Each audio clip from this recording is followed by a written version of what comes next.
من چگونه به مادرم میگم؟ بسیار مشکل است. من بگم دوستش میدارم. با زنگ تلفن میروم. بچه جان. سلام مادر جان. علیکم سلام. روز بخیر. روز شما هم بخیر بچه جان. چخیر شما روز خوب؟ میشه و رحمت. چی حال دارن چه جان؟ شکرانه الله. بچه جان لبای یک چیزو برایتون گفتن میخوام اما نمیدونم چی کنم. من هیلی گوش میکنم. دوستت میدارم بچه جان. تمامی هستی هم هستید، تمامی آرزوهای هم هستید. نفری هستید که در زندگی برای من ایدئال هستید. بچه جان این مصرع‌های شعری را برای شما میبخشم.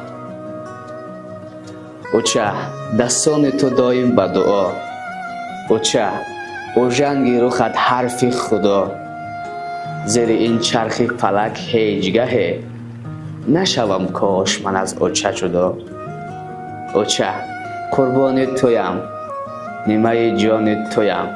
اوچه ای اوچه که خسته من گرد دامان تویم. خسته ای لیک نمیگویی به کس، به معراج سرانجام نفس.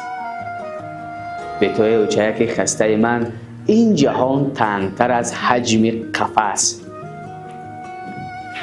اوچه دامان تو یک پاره بهار، اوچه چشمان تو یک خانه شرار.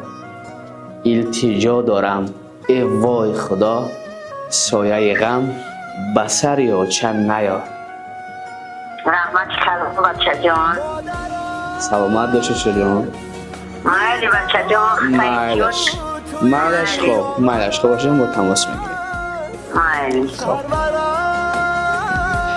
شما هم بخواهید که محبت و صمیمیت خود را به مادرتان ارسال نمایید. بگید که چگونه دوست می‌دارید. پس آزمون الهه مهر اینی میکند را به شما میدهد.